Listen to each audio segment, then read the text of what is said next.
this. Is it recording? Yeah. So for your paper, there's two sides of the paper. If you look really closely, you're gonna see like one side has like a pretty smooth texture and the other side has like a pretty open texture. Do you see those little bumps? Okay.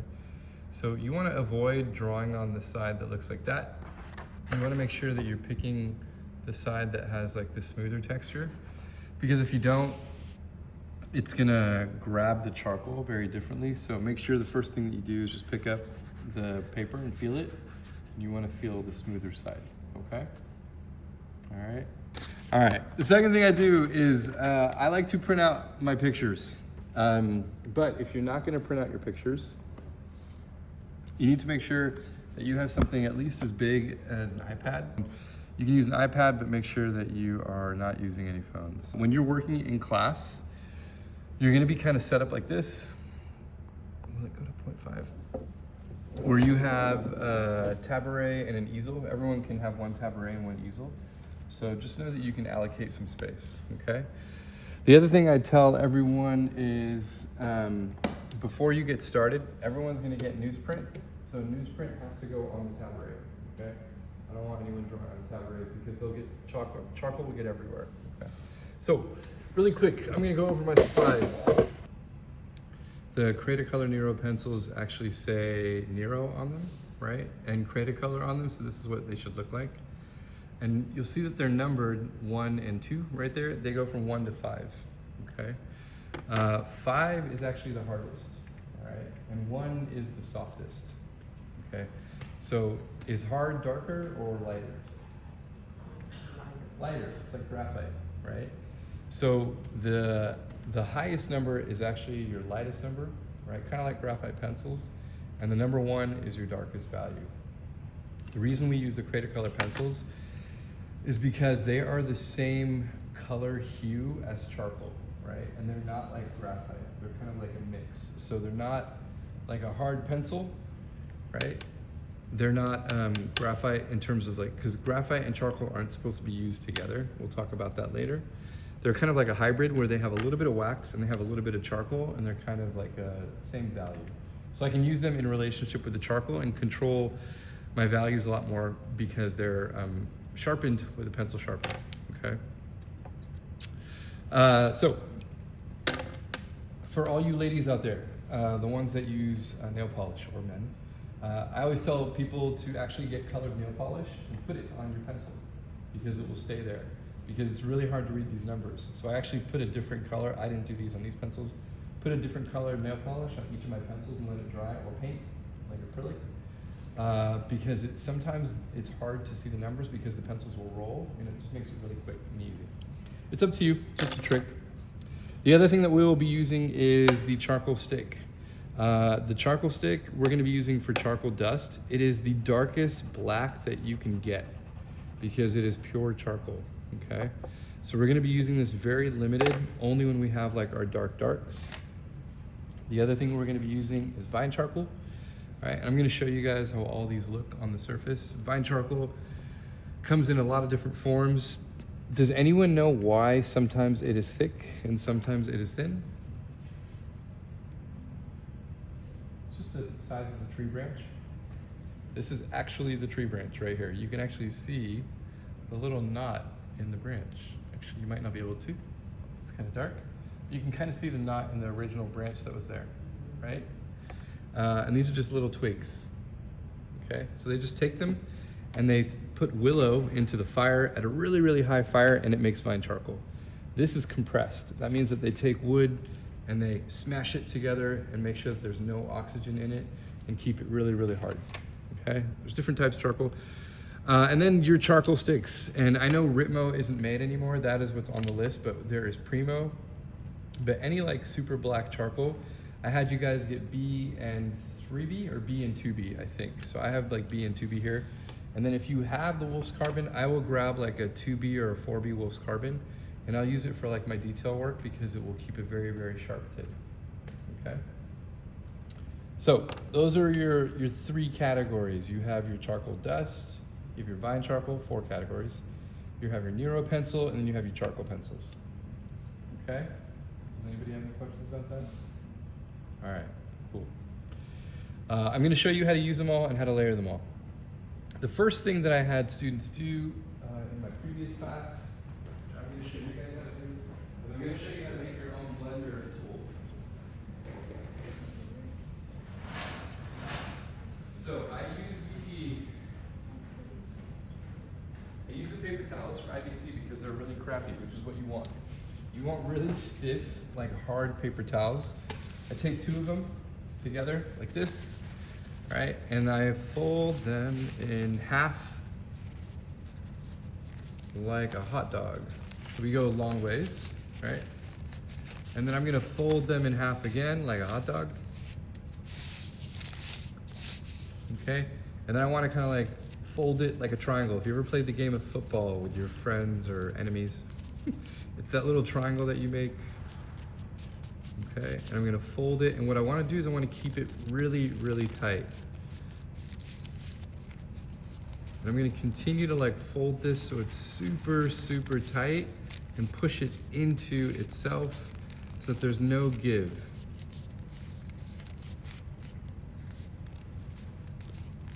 Okay, until I get to the very end. And when I get to the very end, I don't know if any of that was on screen.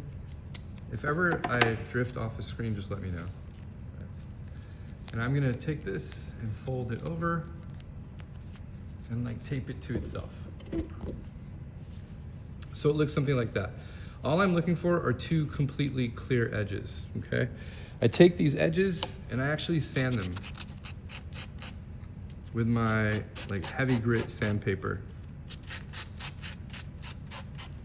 And this is how you make a homemade blender tool. That one's a little bit messy. Okay. So you never actually have to pay for these things. You can fold this in any way you want. You can make like a little circle or whatever. I've had students just kind of wrap them like they're maybe smoking something inappropriate. You can do whatever you want. I don't really care. I like using this because I can hold this, I can dip it in the charcoal, and I can use it to like blend really smooth transitions, and it will stay really, really stiff, okay? Does everyone see how I did that? And this is a lot softer and a lot more resilient than this because this can create like lines and all sorts of things. So this is cheap, free. And the last thing I use are these cosmetic, where are we? The cosmetic cotton swabs. Focus right there, okay? Which I will give you guys when we draw in class, but if you have them at home, you can always use those. I like using those because they have a tip, okay? Some of you might be familiar with them, some of you might not, but you can get these at CVS. They're pretty inexpensive as well, okay? So that's like everything. Try to keep everything organized, you know, in its own little section so that you know where everything is, and give yourself some open space in the middle to make charcoal dust, okay? We use blue paper towels to kind of move the dust around. I'm gonna give you guys these blue paper towels, but I will show you how to fold them so that when you get them from me, you know what to do. So you're gonna grab 2 paper towels, you're gonna put them back to back, just like that. You're gonna fold them in half, right? Long ways, in half again, long ways. And then I'm gonna fold them in half one more time. And then I take my 2 sides and I pull them tight and I make like a little grip and I push the middle of it down. So that way I can kind of like hold it like a little pad, okay? So it looks like that, okay? That way I can take this flat side and it's gonna have no wrinkles on it, and I can use it to make really smooth transitions with my value, okay? Does that make sense to everyone? There's a reason I use these paper towels, right? There's no pattern, there's no print, they're really smooth. So they're not gonna end up making like any sort of like marks when I'm drawing, okay? Does that make sense? So these are called shop towels, right? If you ever wanna get them for your house, they're at Walmart or but they're a little bit more expensive. They're like $3 or $4 a roll. All right, so that's all the supplies that you need. Okay, does anybody have any questions about the supplies? Is good? Okay, let's start drawing. So the first thing I do, don't unhook. I'll edit all this stuff out. I'm just too lazy to tell it to stop recording. All right. The first thing I'll do is I will transfer my drawing. And when you guys are drawing, this is a little high for me. It should be right there. When you guys are drawing, you're gonna have, here we go. You're gonna project it using a projector. So I have 4 projectors in the classroom that we're gonna pull out. And the reason we use the projector is because we wanna make sure that we're transferring the image and keeping the paper intact, right? Because the goal is just to kind of build value. The problem that I have with students like drawing their drawings is that as soon as they start drawing really big, proportions become a big issue. They start erasing. And what happens when you erase too much on really high quality paper? Anybody know? Yeah, it starts falling apart. And it starts getting really bristly, and anytime you leave a mark, that mark stays dark, right? So we want to kind of keep the paper intact. This is actually how professionals do it in the real world. I will call myself a professional. This is how I do it. I have a 12-foot painting at home. I have a projector that I have at home, and I just project everything directly onto the canvas because all I want to do is get to work, right? I don't really care. Because if I draw like one hand a little bit too small, it means everything else on that 12-foot canvas has to get moved. Pain in the ass, okay? If you ever see muralists are now using visors, 3D visors, with a projection in their lens, and they'll look at the wall, and they can actually draw directly on the wall with a projection inside the lens. It's pretty cool. Technology's come a long way, right? And that's probably in the last year. So eventually, we're not even going to have projectors. I'm just going to give you guys a visor, and you're just going to transfer your image, and it's going to be in the screen, and that's how we're going to do it.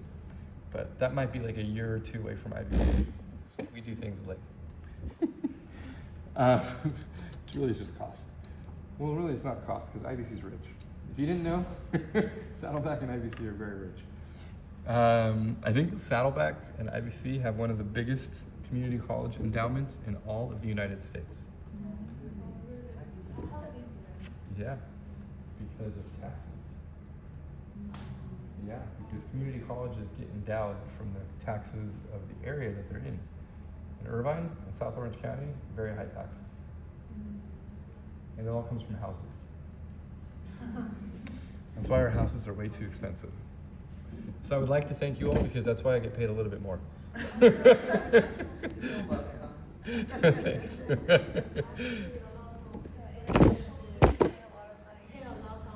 You guys pay more tuition too? But I also think you get more financial aid as well. No, we don't. For international students. Oh no, international students you guys are screwed. Yeah. But that's like me going to like New York to go to school too. I would have to pay. Yeah. Even if I'm from the US. Yeah. Non-residents get screwed. Doesn't matter if you're international or not. Yeah. You can be white, black, doesn't really matter. All right. So can you guys all see? Yeah, I think you can see. Okay, cool. So the first thing I want to point out is when you transfer your drawing using the projector, you'll notice there aren't that many lines in my drawing, and I'm emphasizing her value relationship. So I'm not drawing like I would if I was drawing in class from the model.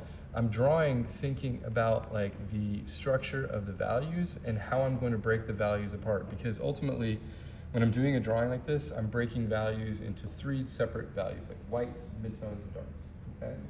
So it's kind of the thing that we talked about briefly when we were talking last week, but it's how, this is my daughter if you're wondering, but it's how I'm kind of thinking about the forms, okay? I started drawing my kids because I just got sick of drawing all these models.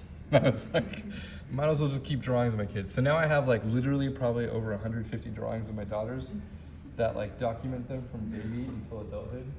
So I'm like, you know, when I die, you'll have all these drawings of you. So some of them are big, some of them are small. It's cool. Yeah, they don't care, but you know. Maybe they'll care when they're like 50 years old and they have their own kids. Yeah. And I'll be like too long. Like, you remember when I did that drawing of you? Be like, Dad, you're crazy. Yeah, shut up. Once this is transferred, the first thing I always do is I take a kneaded eraser and I roll my kneaded eraser and I get off all the excess line work, and I actually make my drawing fairly light, okay? Because I don't want like those lines to start competing with my drawing, okay? So you don't want like super dark lines because the lines will kind of always be there. So I always kind of like lift them up a little bit. And then the first thing, I'm gonna keep on kicking this camera. I wanna be very careful of where it is. All right. The first thing I'm gonna start doing is I'm gonna start blocking in her values. And you're gonna notice that like, I'm not really worried about detail. Oh, I'm gonna pick up my Nero pencil. So step one, Nero.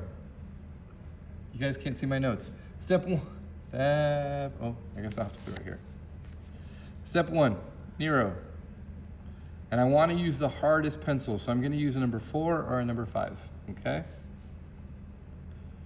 And I'm gonna use that pencil to kind of mark out all my value systems. Now, I have to be really careful with the eyes, because if the eyes shift at all, she's gonna look ridiculous and she's gonna blame me for life. So that's where I slow down. But everything else, I start to speed up.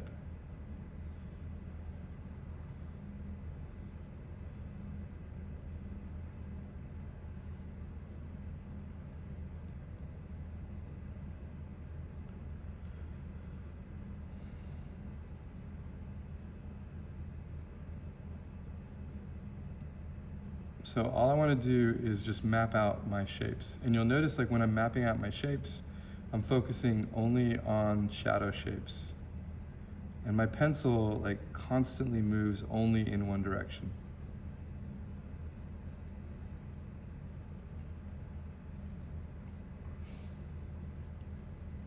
So I'm trying to minimize like any excess marks.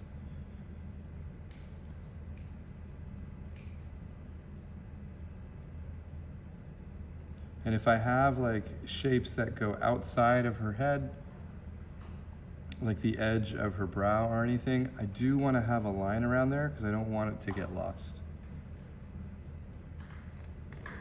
So all these cheek lines, even though there isn't that much value there, it is important to kind of like mark them off. And I don't have a clock, so when it hits like 2 o'clock, let me know, we could take a little bit of break, or 2:30.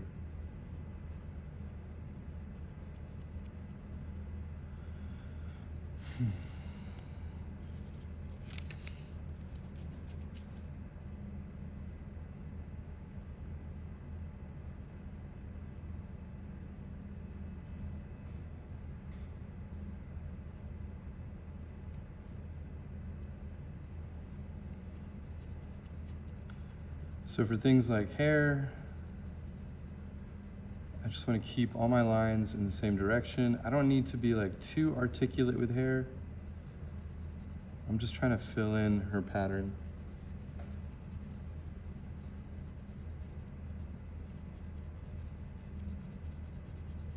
If at any point in time like the camera goes off, let me know, like off page.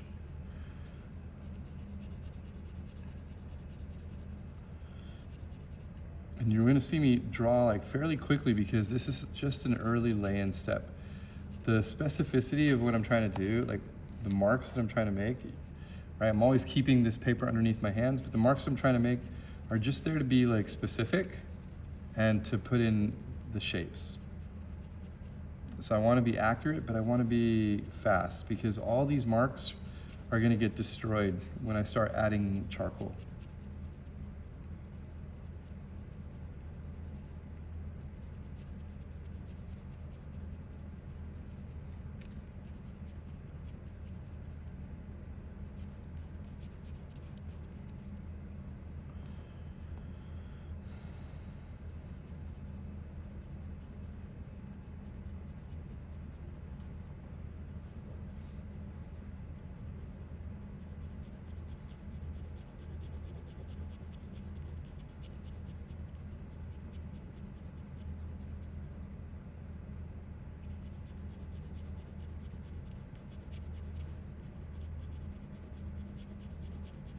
If anyone has any questions while I'm doing all this boring stuff, just feel free to ask.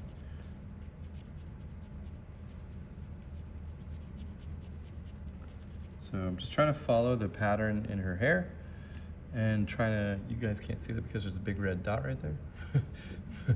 I'm trying to like make those marks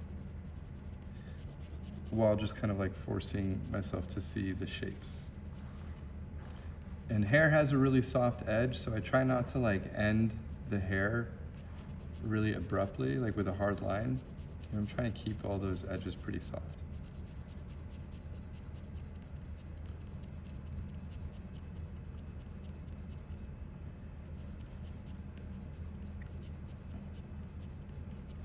So you can see early drawing, fairly quick, not trying to overdraw anything. When I'm using the Nero pencils, I will sharpen the Nero pencils in a pencil sharpener. The charcoal pencils do not go in the pencil sharpener, obviously. You need to sharpen those by hand, okay? But the Nero pencils can just easily be sharpened in a pencil sharpener. I try to keep them fairly sharp the whole time I'm drawing, okay? So that's all I need for the hair just right now. Remember, this is just the lay-in process, so I don't want to get like overly articulate.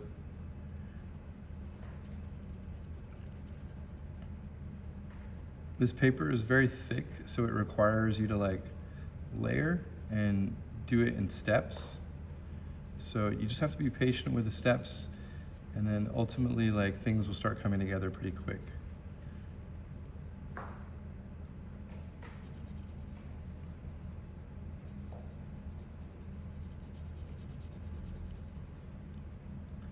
She has an earring. And another earring.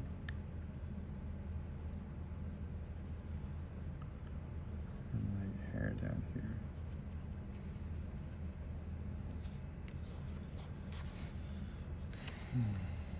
The whole time I'm just moving through my value systems.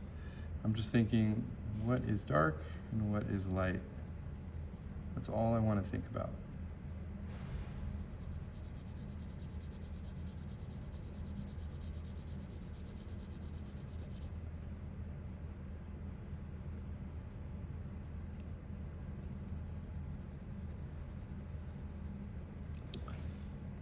My shoulder's gonna fall off, so I'm gonna drop this a little bit. I might have to adjust the camera.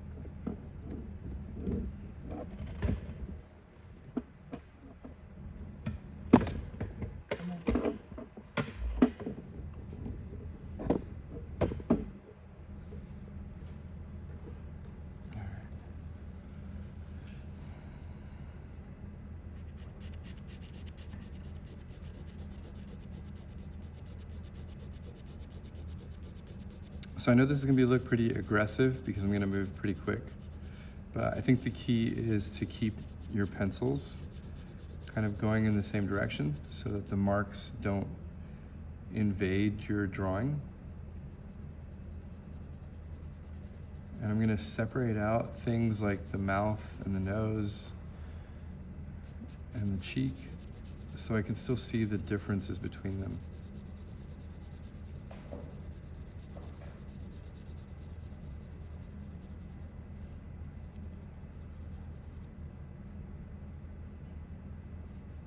So if I have like this section right here, I'm just gonna put like a little bit of a darker dark for the nostril and for the base of the nose. And normally I don't do this, but I need to see these anatomical landmarks pretty clearly.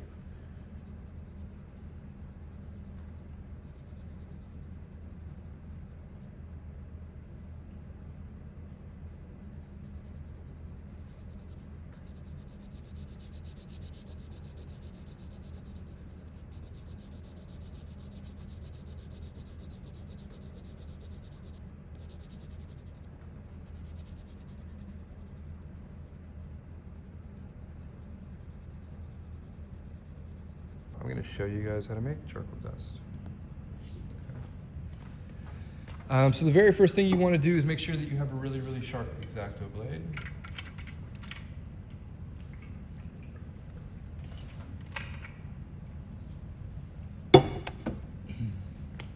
And then, where'd you go?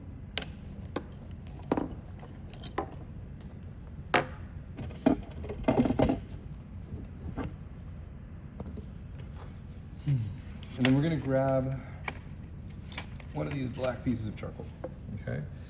And then what I wanna do is I wanna make sure that my charcoal pencil is pointing up and not down. If it's pointing down, I'm gonna do this over here.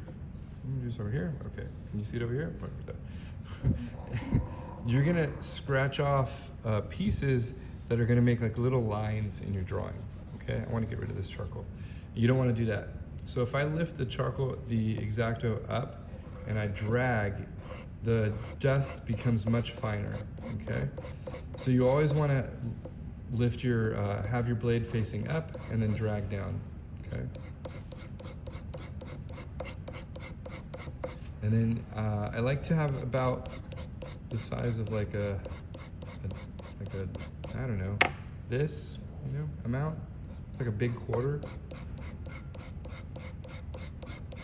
And I rotate the charcoal stick around so it doesn't break. So it's like even on all sides.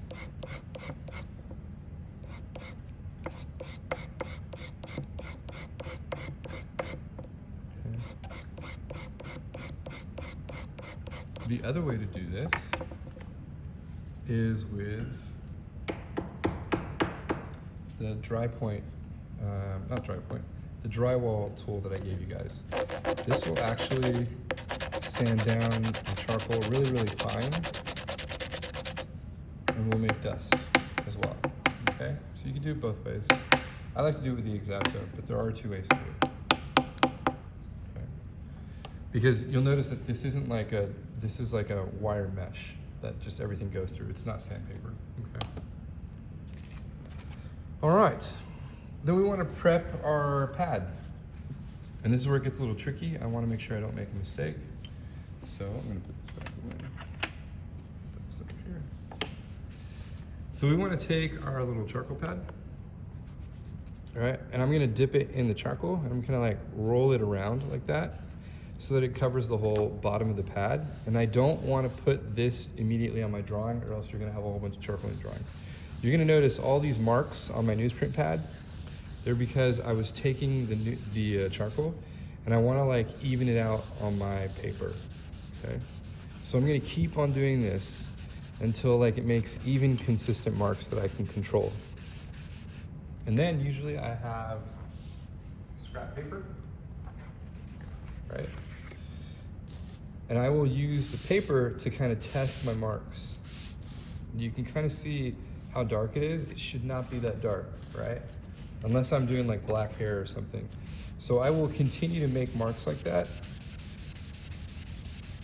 until the charcoal like evens out into like these smooth transitions and it gets really, really light. See, I don't want something like that, and that's because of unevenness.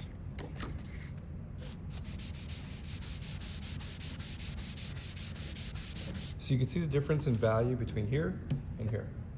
And that's what I want, okay? Does that make sense to everyone?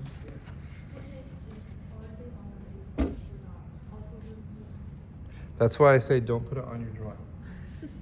Because this is what happens. It will never go away, right? So you guys see that? It'll leave like a little haze on your drawing forever and ever and ever. Whereas this will erase, okay? So don't make that mistake. This is a very big mistake.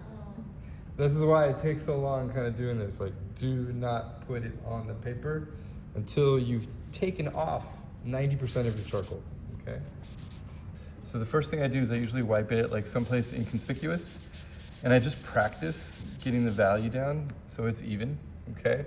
And then I will take it onto the drawing and I'll wipe it on the drawing. But what I do to test it out is I always wipe it on someplace dark, like the hair. Because if I make a mistake on the hair, I can always fix the hair, okay? Then I'm gonna take it onto the rest of the drawing. Go in, zoom in. And I wanna create like a tone across the whole thing. And she's got pretty light skin. And you'll notice the reason we put the Create a Color on first is because like if it was just my graphite drawing, the graphite drawing would disappear, okay? And that's all I wanna do. I want to just like get the drawing to a place where I have like a value that I can start with. It's a lot darker in person than it is on the screen. But first thing I want to do is preserve my lights. And I always say that because like I want you guys to understand that it's important to erase first before you do anything else. And I have two kinds of erasers. I have my electric eraser, which is the AFMAT, okay, which is, whatchamacallit. It's a plug-in rechargeable eraser that you can get on Amazon that I showed you guys. And it's really, really strong. So you have to know that it's gonna kick back. But I can use this to like get all my whites back. And before I use it, you notice I erased off to the side. Anyone know why I'm doing that? I want to clean off my eraser, because if there's any charcoal on here, it's gonna mark my drawing and the mark won't come off, okay? So this will give me a lot more control than the kneaded eraser.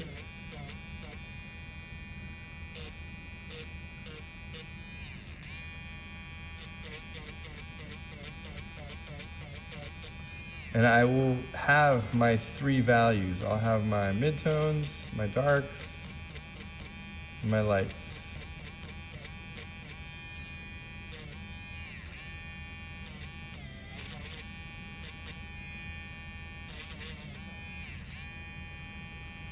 So I'm just gonna hit just the highest lights that I want. I'm gonna use my little horsehair brush and get rid of all this stuff.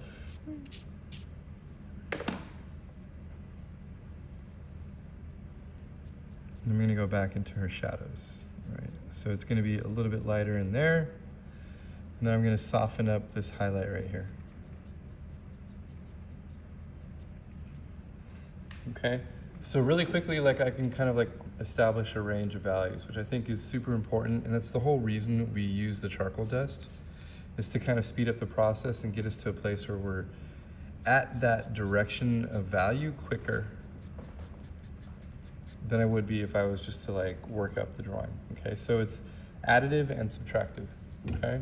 So step 1, draw. Step 2, Nero. Step 3, charcoal value. And then step 4, erase out your lights, okay?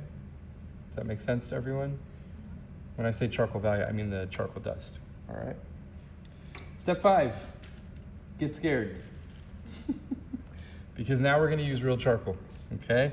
And this is where people start poo-pooing in their pants a little bit. They're like, what do I do now? Because you have to trust that your material is gonna work. I'm gonna pick up Vine charcoal, right? And I'm gonna show you guys what Vine charcoal can do. So Vine charcoal, if I make a mark, right, it looks really, really dark. If I take that mark and I blend it, it gets much, much lighter. So it's not like true charcoal. True charcoal, if I make a mark and I blend that mark, what's gonna happen to it? It's gonna stay black, right? It's not gonna change. And if I try to erase both of these marks, you're gonna notice the charcoal is gonna stay black, right? The Vine charcoal with an electric eraser, I can kind of like get rid of some of it, okay? But it's still gonna be there, okay? I don't wanna use the electric eraser too much on the paper because it will burn the paper. It will create like little marks, okay? So I'm gonna start with the charcoal, with the Vine charcoal because it's a little bit more forgiving. And I need somebody who's gonna forgive me because I make a lot of mistakes. That's my metaphor for life, people. So I'm gonna use the Vine and I'm gonna do it in a way that is like consistent. Meaning I'm not like gonna put it on like this, right? And go back and forth with scratches. I'm gonna draw in the direction of the form. And you hear me say that all the time. And it is a constant in my life. When I'm doing art, I'm always gonna draw in the direction of the form.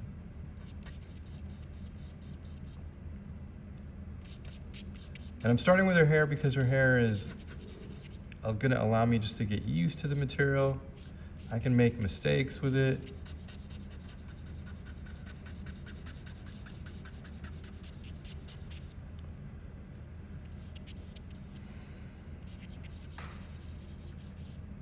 So now I'm using my Nero drawing that I did just as a guide. And you'll notice like all those Nero marks are gonna like disappear.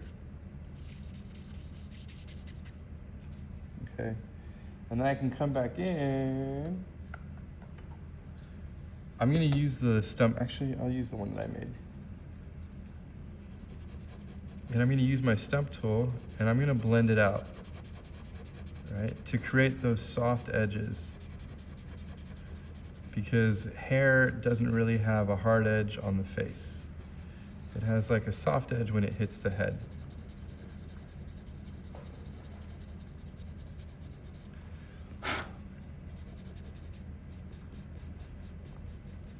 And you can see by like the layering of those marks, you're gonna start to end up with something that feels a little bit like hair.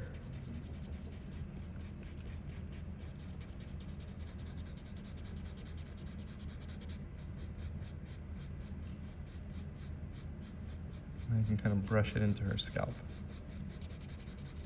Okay, I don't need to do the whole thing right now, just kind of want to show you.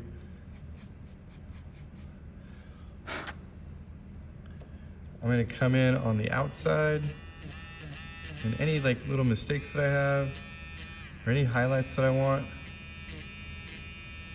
like little inlets of hair, I can just kind of like erase those really quickly into her scalp. And then I can come back in with a pencil, and every female at least in the room knows what a flyaway is, right? And I can make the little flyaways. I had no idea what those were until my daughters taught me. Because men don't have flyaways, we have balding spots. That's all we got. Right. So I can make the little flyaways that kind of create those soft edges, okay? Big important thing to do is flyaways on the back of the head. You can notice like I just kind of like, just draw little curls. And that's what's gonna create those soft edges towards the back. Okay. All right, and then if I want to go darker, what am I going to do? If Vine Charcoal is my mid-value dark, charcoal pencils are going to be my darkest dark. And I can add those on top of the surfaces.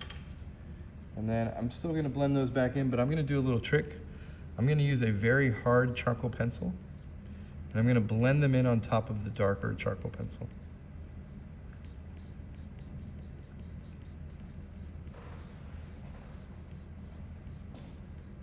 All right, so that's how you're gonna get your black, really dark darks. And I would obviously spend a little bit of time working these up, especially because she has a lot of detail in her hair. Let me see if I can zoom in and you guys can see that. And it's still kind of like dark.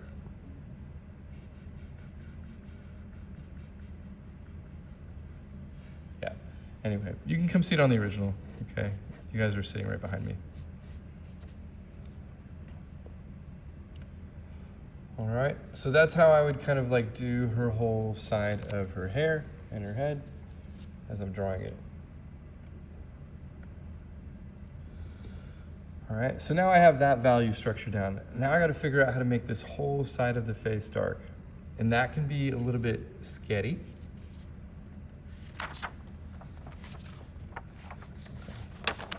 There's a shadow on this photo. That can be a little scary, and I gotta figure out how to do it to the best of my ability. So there's two ways. One is break your Nero pencil. One is the Nero. One is the Nero pencil. Yeah, just drop your pencil. One way to do it is the Nero pencil, and if you feel like really unsafe, this is like the easy way to do it. Meaning like, if you feel like this is gonna make you more comfortable, cool, do it this way. And that is like slowly adding value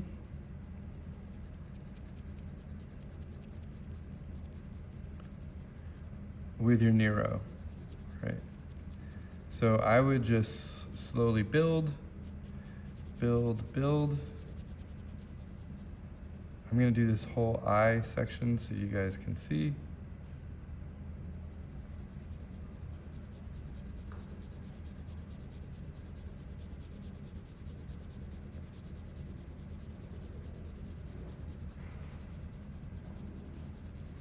said number 4? I'm using number 4 still. I could use a darker pencil, but I'm doing small steps for you guys. And it's gonna take time. So what I do to speed it up, which is a little bit of a trick, is I take the Q-tip, I put it in like the dry area of my charcoal dust, and I combine the charcoal from the Q-tip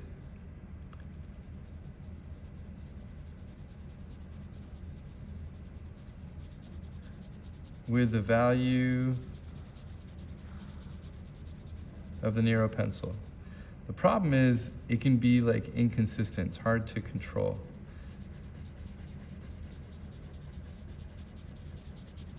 So you might end up with like these weird dark patches, which means I have to go back in with my number 4 or number 5, either one. And I have to even out those shapes like really carefully with pressure. Like the harder I push, the darker it's gonna get, that kind of pressure.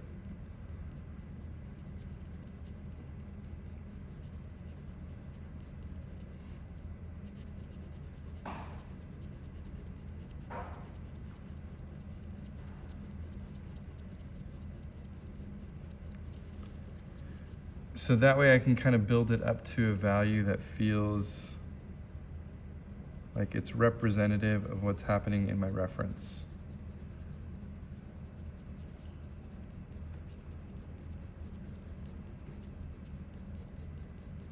Does that make sense to everyone what I'm doing? It's slow, it's a little bit methodical, but it works.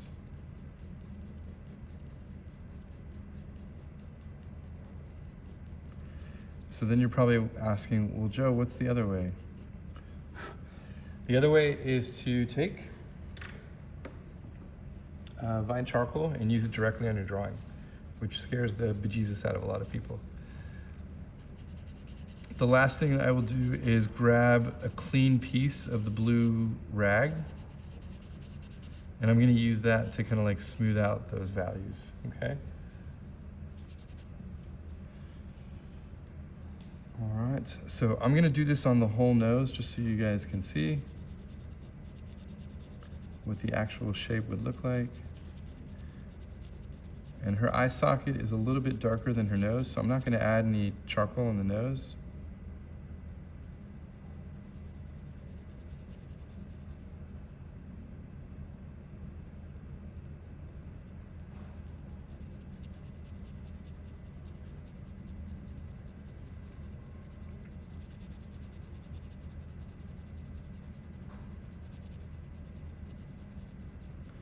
And if I have time during the week, I'll work on these a little bit more on my own just to kind of like further develop them so you can see what they look like.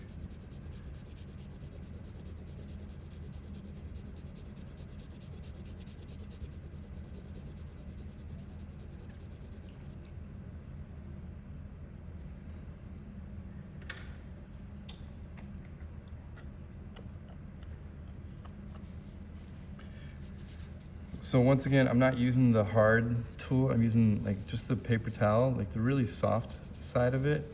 It's clean. And I'm just using that to blend the Nero into the charcoal that I already have there.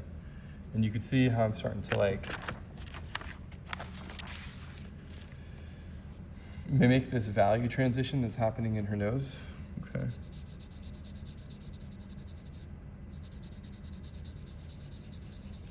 So it's gonna take some back and forth, some manipulation, but it will get there, okay? So let's get into some nitty gritty. I'm gonna work on that eye and you guys can see how I would do detail. I'm gonna jump into like a number 1 Nero pencil. And I'm gonna really specifically draw out that shape.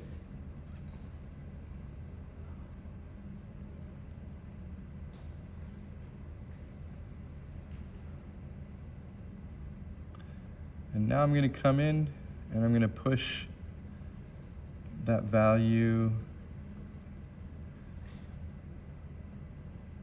a little bit more intentionally in her eye socket.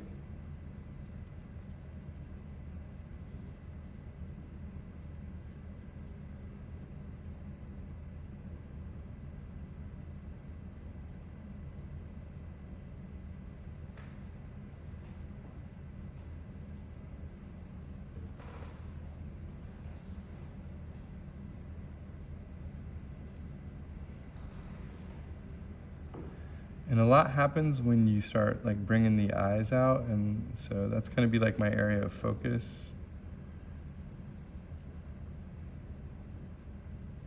There's a little highlight in that eye that I'll probably pull out a little bit later.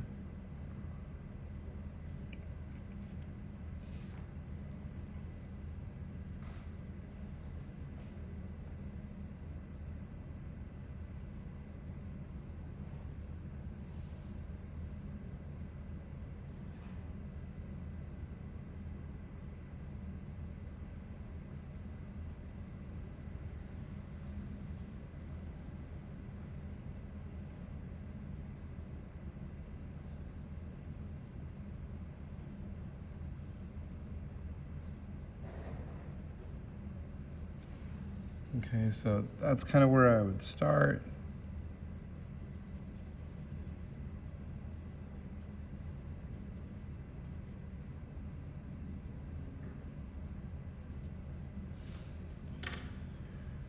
And I'm gonna come in, and then with the number 4. So that was a number 1. And number 4 is a lot lighter. I'm gonna push the bottom of her eyelid, so I can work both sides of the eye together and kind of see the relationships. The extra credit is a combination of like the skull, the arms come off, the skull and the muscles for the body, okay? So we have this skull, we have this dude here, and I like to use him for like help. Come on, there we go. When you're lighting, so make sure that if you are going to be doing this for extra credit, you're probably the only class that I've allowed this for extra credit. All the other ones I require. But use a light, you know, grab a spotlight and light the figure to be in the same pose as your model, like, you know, rotate it to like face in the same direction as your model, so that you have reference for like how the body is structured and how light would hit all the muscles, okay? Your homework assignment says to do the whole head as bony anatomy, not muscular anatomy. So even though I'm showing you this, I use the actual skull that's sitting right there, right? Like on my table, everyone see it? For reference, don't use this skull, okay? This skull is gonna give you half of it in muscle and the other half in bone. Your homework is to do the whole head in bone and the rest of the body in muscle. That was weird. And the hands and the feet as what? Anyone remember? Planes, okay? So don't draw the muscle anatomy for the hands or the feet. It is very, very complicated and very hard to do. And I broke his finger, no. All right, well, it's still on, okay? So just make sure bones, the hands and the feet are all planar anatomy. Your anatomy is the arms, the torso, the legs, and then the skull for the head, okay? Any questions about that? You guys good? Okay. So what I did is I looked at my daughter's face and I lit the skull in different views, and I'm just gonna show you on my iPad.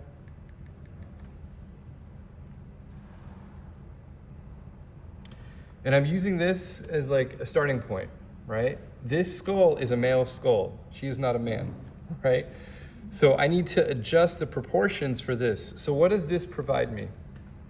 It gives me lighting, right? It gives me shapes, but it gives me a starting point so that I can redraw to fit the relationship of what her form is, okay?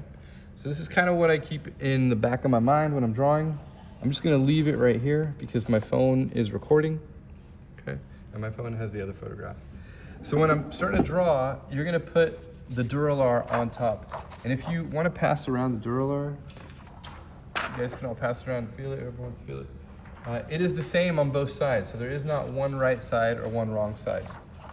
It is very resilient, and it works really well with all drawing tools, including ink, okay? You can't really tear it. You can erase it as long as you want, and it will stay the same. So it's actually a lot of fun to draw on and a lot of fun to make mistakes, but The issue is if I have like charcoal on here, right? You can erase the charcoal 100%, okay? But you can also erase the charcoal using your fingers. So sometimes when you're drawing, your finger's dragging and you're gonna take your drawing away. So always make sure that you have something to protect your drawing, okay? But you can't really make a mistake because you can clean it off 100%, okay? That's why when you're done with your drawing, I always say spray it with Spray Fix, especially on the Duralar, because the Duralar will release, okay? Everyone know what Spray Fixative is? Yes? No? Spray Fix? Have you ever used it? It's like that spray. I'll show you guys later. We won't do it in class because it smells. All right? So, when I'm drawing my drawing, I just grab a pencil, any HB, and I'm laying it in proportion to what I see her head being, okay? She's looking down a little bit, right? Her head is like way up here. So her skull is like right here. I want to follow the exact landmarks of her skull. Her eye socket is going to come up and over. So I'm using my proportions that I see, and I'm kind of like changing them to fit my daughter's landmarks. Okay, cheekbone's gonna stick out, and then the cheekbone's gonna disappear because all that's muscle on the side.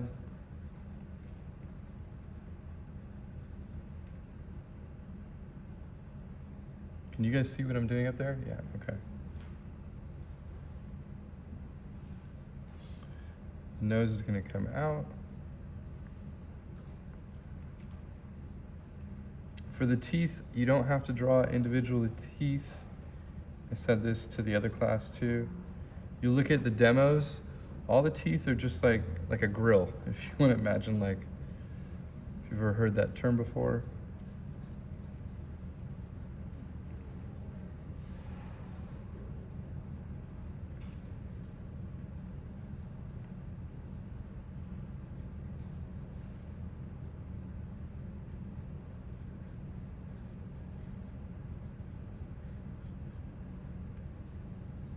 I want to bring this in a little bit more.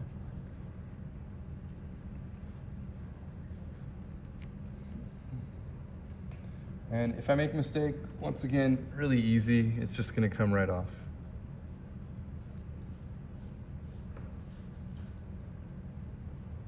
So don't stress.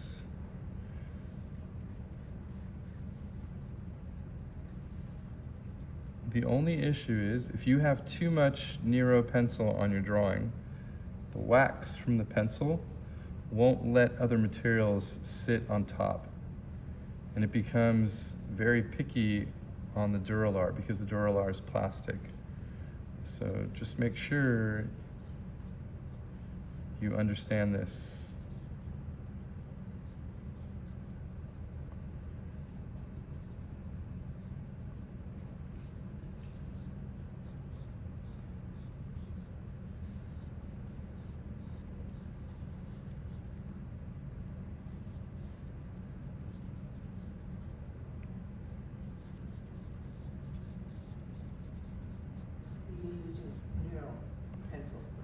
No, I'm just using a regular pencil. Oh, that's right. Yeah. These are all teeth, teeth, teeth, teeth, and then teeth, teeth, teeth, teeth. Okay. So shadow.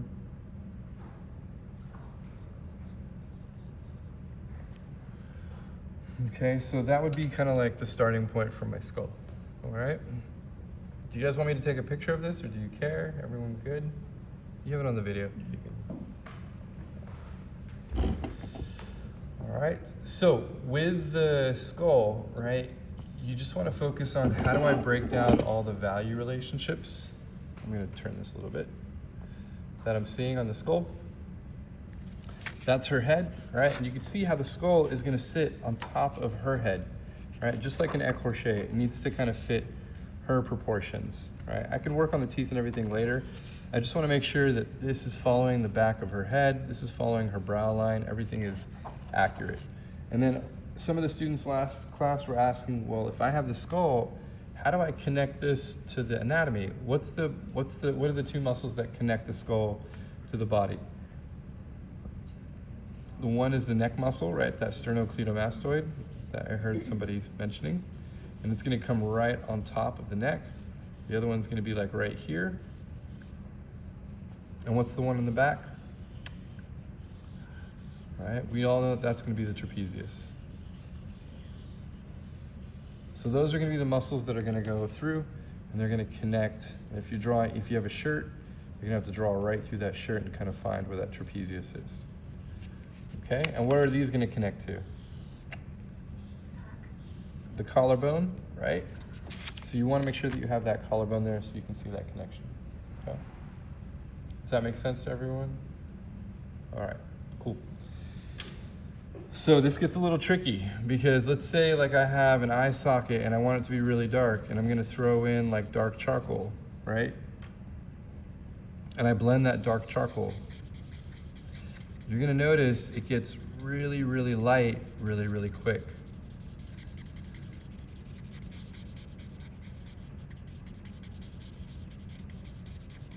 Right? There's a lot of blending that happens on this surface, but I want you to see how much lighter that charcoal got from the original mark, okay? It's pretty significant. And if I just move my finger there, it's like all gonna come off, so just be careful, okay? So what I like to do is I like to be a little bit messy.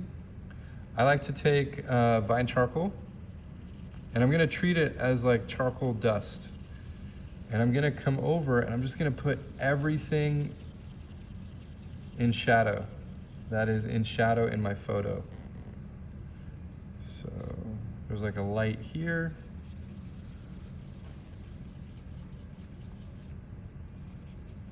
And this seems scary for like young students. They're like, what is Joe doing? Oh my Lord. All that work he did in his drawing, it's just ruined. But the cool thing about the Duralar is it keeps its history. So I'll be able to see the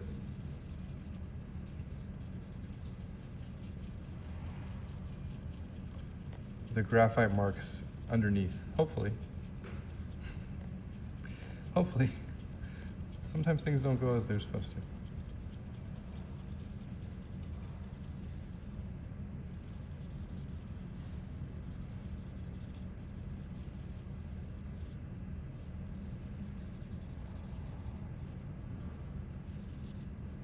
These are her teeth. Okay. And I'm gonna take my charcoal pad, right? This guy right here.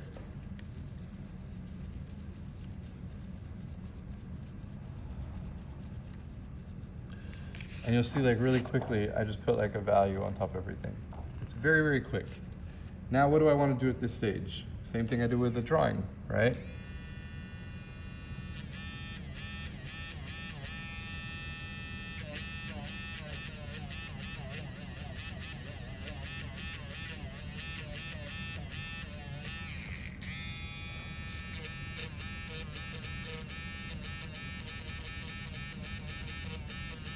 I want to come in and I want to find where my anatomy is. And I also want to follow the same value systems that were on the original drawing of Sienna, of my daughter.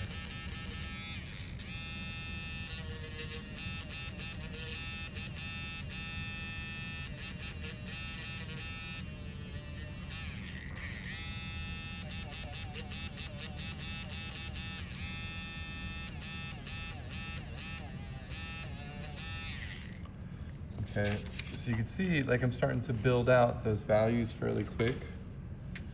So the cool thing about the Duralar is it's a little bit of a faster medium.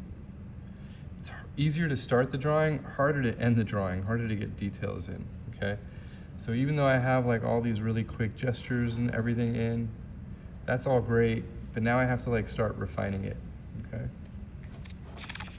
And that's sometimes harder for students to do, so. All right. So here is the trick. The trick is I will pull out my ink pen, right? And anything that is like black, I'll use that. It has to be a Pigma graphic pen, or like what we call a micron pen, okay? Yeah, it has to be like a felt tip. It can't be a ballpoint pen tip. So it doesn't have to be just micron, but those are the ones I like to use.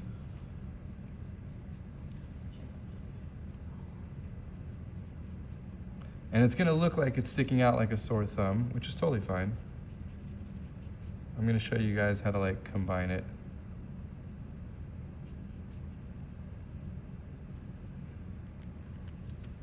Okay. Then I'm gonna take my charcoal pencil and I'm gonna use and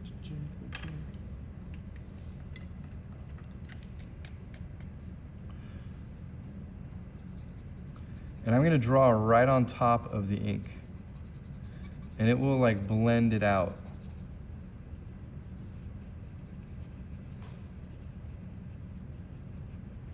It took me a little while to figure this out. It's just something that maybe other people do, but I had to like invent for myself. I'm like, how can I make this black stay black? Because it kept on getting light. And I liked using the material, but I didn't like the fact that my blacks would want to drift. So now if I combine it with the charcoal, I can get that really dark. And if I draw on top of it with the charcoal kind of pulls the ink aside into the pigment and kind of keeps those marks a little darker. And then lastly, I can come on top with my number 1 Nero because I want to be dark. Where are you, number 1? I want to be like a dark black. Dark gray. And I can use it to kind of like blend out all those shapes.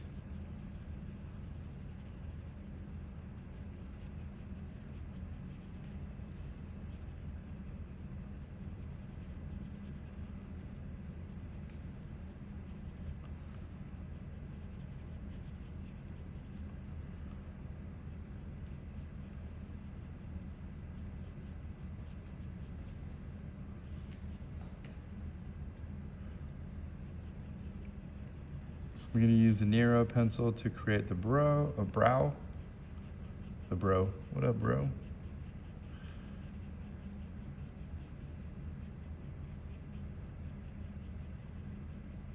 Okay. So really what I want to just do is just get you guys like acquainted with how the tools work. And I'm gonna blend out the Nero with my really hard blender tool.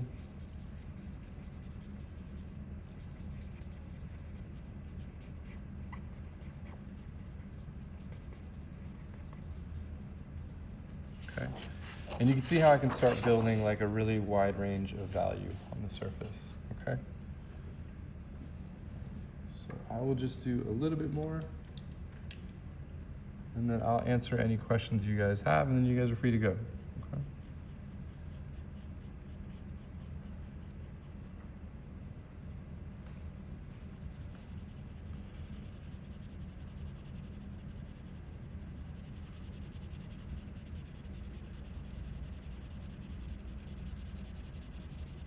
Remember, you're gonna have to like adapt your drawing to your model. You're not gonna find the perfect photo reference.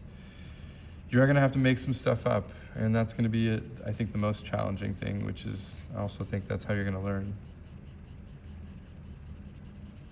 So, you're not gonna have all the answers and everything. I'm sorry.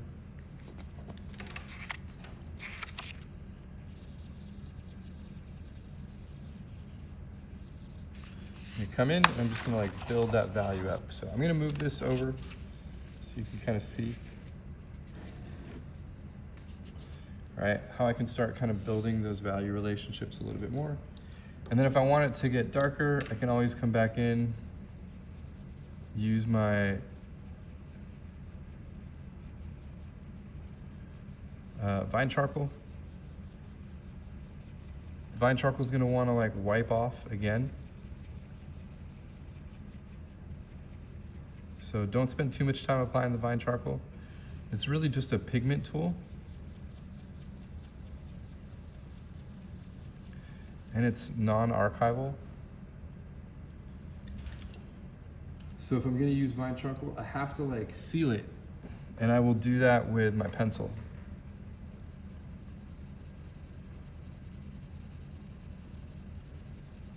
So I'm using the Nero pencil just to kind of push the vine charcoal into the paper.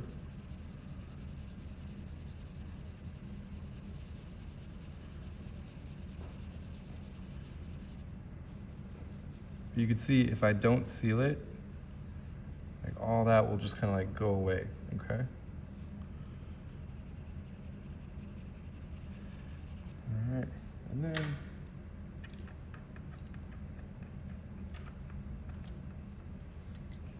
last but not least, let's make this nostril dark. Because I keep on forgetting.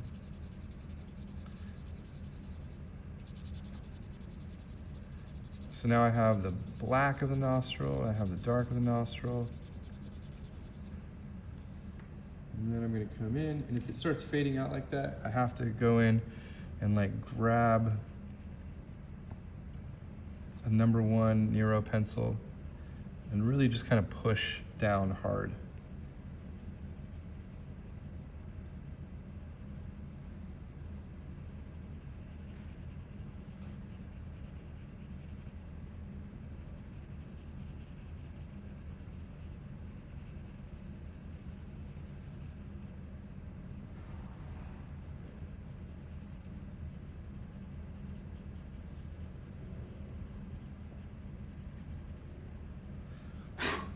Okay, does that kind of make sense in how I developed that? Okay, so you can get like a full range of value just by using all the materials kind of together harmoniously.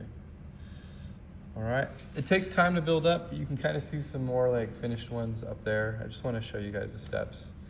Otherwise, you're going to be here forever. Okay. Questions?